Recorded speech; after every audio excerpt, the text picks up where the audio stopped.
Ya, terima kasih Anda masih bersama kami dalam program Majelis Sore, Majelis Kita Semua.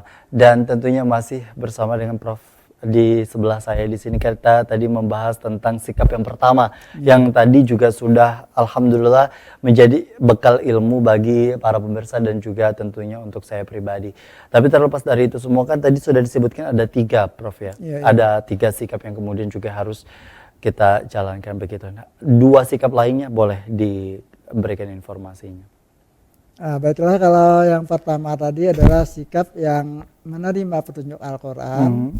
Orangnya disebut dengan al-muttaqun, orang-orang bertakwa, itu yang merupakan integrasi dari Islam, iman, ihsan, dan ikhlas. Nah, lalu yang kedua ini yang bertolak belakang dengan yang pertama.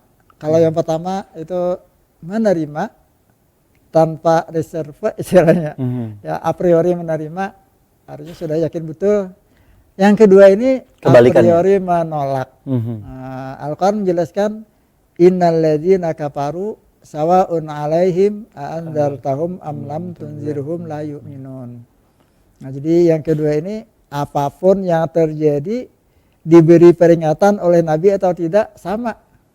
Karena sikapnya sudah mantap. Tapi mantapnya mantap menolak. Al-Quran menjelaskan a'andzartahum am lam tunzirhum. Hai Muhammad, orang-orang yang sikap kedua ini dari sikapnya terhadap Al-Quran yang menolak, sekalipun kamu beri peringatan atau tidak, sama saja. La yu'minun, mereka tidak akan beriman. Nah, akibat itu Allah lanjutkan firman-Nya. Khatamallahu ala qulubihim wa ala sam'ihim wa ala absarihim ghisyawatun wa lahum adzabun azim. Nah, ini yang perlu saya sampaikan adalah jangan membolak-balik logika Al-Quran. Jadi yang saya maksud logika Al-Quran tadi kan, orang kafir itu diberi peringatan atau tidak sama saja tidak beriman. Nah, lalu karena sikapnya sudah seperti itu, baru Allah khatamallahu ala qulubihim. Allah lanjurkan, Allah Allah kunci hati mereka. Jadi karena mereka sudah tidak mau menerima, dikunci sama sekali. Khatamallahu ala qulubihim wa ala sam'ihim. Bukan hanya hati yang dikunci, pendengaran mereka juga dikunci. Artinya apa? Walaupun ada orang yang menyampaikan dakwah begini, ya tadi kan sudah dijelaskan, tidak akan beriman. Didakwahi bagaimana saja tetap tidak beriman. Nah, itu Allah kunci hati, Allah kunci juga pendengaran mereka. Itu belum lengkap. Wa ala absarihim ghisyawah. Terhadap mata mereka ada penutup. Jadi kalau kita memandang matahari kan bisa melihat, tapi ada penutup awan yang sangat tebal. Betapapun jelasnya matahari tidak akan sampai ke pandangan matanya. Betul. Itu ala absarihim ghisyawah. Nah, lalu terhadap orang ini Allah nyatakan walahum adzabun azim. Mereka akan menerima azab yang besar. Kalau yang tadi al-muttaqun ulaika ala hudam mir rabbihim ulaika humul muflihun. Mereka akan beruntung. Itu Allah bukannya menjelaskan sikap, tapi imbalannya apa? Sikap orang kafir imbalannya apa? Walahum adzabun azim.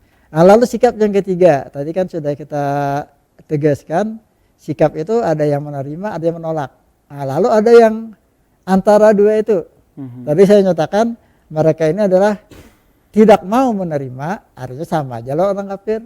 Tapi bedanya tidak berani menolak. Nah, kalau orang kafir kan berani menolak. Jantan misalnya. Ini kalau kita peperangan, musuh ini tampak kelihatan. Tetapi yang al-munafiqun, orang munafik ini karena dia tidak mau menerima, cuma pura-pura. Bagaimana perlakuannya? Itu pura-pura menerima. Nah, Allah nyatakan wa minan nas may yaqulu amanna billah wa bil yaumil akhir.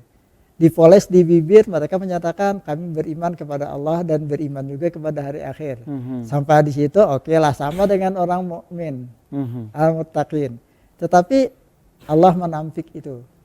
Pernyataan mereka hanya di bibir, hatinya tidak. Wa mahum bimu'minin. Sebenarnya mereka itu bukan termasuk orang yang beriman. Nah, lalu ayat-ayat berikutnya nanti sampai dengan ayat 20 itu panjang lebar dijelaskan tentang orang munafik ini. yang inti adalah orang munafik ini punya penyakit. Nah, penyakit yang paling jelas adalah tidak pede, tidak percaya diri. Tidak percaya diri. Kenapa bisa tidak pede? Makanya kan mereka sebenarnya tidak mau beriman, tidak mau menerima, tetapi karena tidak pede pura-pura. Nah, ini kan tidak pede. Tidak berani menyuarakan. Ya, itulah yang oleh Al-Quran disebut dengan marad. Fi qulubihim marad. Nah, lalu sudah ada penyakit di hati mereka, fazadahumullahu marada. Bahkan Allah tambahkan penyakit itu. Jadi mereka sudah ada penyakit bawaan, lalu Allah tambahkan. Walahum adzabun alimun bima kanu yakdzibun. Nah, ini kalau orang kafir, walahum adzabun azim.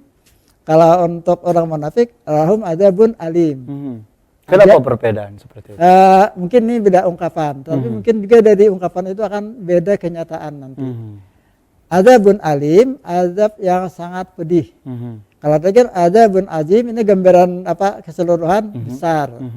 Siksanya itu besar. Bagaimana kebesarannya atau mungkin ayat-ayat yang menjelaskan. Nah, lalu orang munafik ini adzabun alim, azab yang sangat pedih. Nah, ini mungkin itu kalau kita baca ayat-ayat Al-Quran yang lain yang menjelaskan orang munafik ini bukan hanya nanti di akhirat, di dunia sudah merasakan. Umpamanya pada surah Al-Munafiqun disebutkan begitu ada ayat Al-Quran, nah, mereka sudah merasa diri.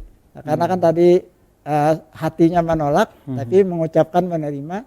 Itu sudah begitu ayat Al-Quran ada, yahsabuna kulla sayhatin alaihim.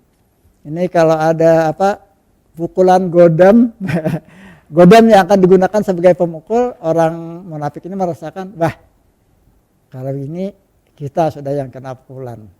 Saya sendiri yang kena pukulan. Mengapa? Karena dia merasa, dia kan tidak mau percaya, tapi lisannya mengucapkan percaya. Nah, ini yang dirasakan di dunia sudah seperti itu. Nah, ini mungkin nanti mengapa beda antara adzabun alim dan dengan adzabun azim. Azim itu hanya gambaran secara umum, secara besar. Besar, siksaannya besar. Baik. Tapi yang ini pedih, itu mungkin bedakan. Nah, kesimpulan kita secara singkat mungkin boleh disampaikan oleh Prof. Silakan Prof kepada para pemirsa di rumah. Ya, terima kasih. Yang inti atau kesimpulan kita pada hari ini, karena Al-Quran itu menginformasikan bagaimana sikap manusia terhadap Al-Quran atau terhadap petunjuk-petunjuk Al-Quran yang dibagi kepada 3. Yang pertama adalah Al-Muttaqun, yang kedua adalah Al-Kafirun, dan yang ketiga adalah Al-Munafiqun.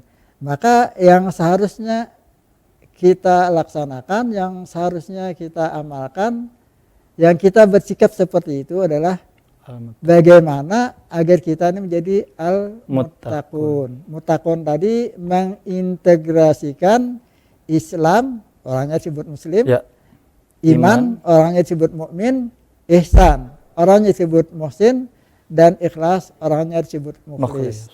Ya, mudah-mudahan amin, kita semua ini bisa menjadi orang al-muttaqun, orang-orang yang bertakwa yang mengintegrasikan semua sikap itu tadi. Amin. Islam, iman, Islam, dan ihsan. Baik. Mudah-mudahan Allah memberikan petunjuknya kepada kita dan dapat menerapkan itu semua dalam kehidupan kita. Amin ya rabbal alamin. Tentu itu yang menjadi harapan bagi kita semua, dan tentu dalam cara kita bersikap pun juga menjadi PR dan tugas bagi kita sebagai umat muslim, mukmin, kemudian juga muhsin dan juga mukhlis, untuk bisa terus mengupgrade diri begitu Pak ya, terutama dalam cara kita bersikap terhadap Al-Quran. Terima kasih Profesor Dr. Haji Abdullah Karim MAG yang sudah hadir di studio Duta TV. Saya selalu bersama keluarga Pak. Dan tentunya kami ucapkan terima kasih kepada para pemirsa yang ada di rumah yang sudah menyaksikan program Majelis Sore hari ini. Kita boleh pakai maskernya lagi untuk protokol kesehatan Pak ya. Dan tentunya kami berdua mengucapkan terima kasih. Wassalamualaikum warahmatullahi wabarakatuh. Waalaikumsalam warahmatullahi wabarakatuh.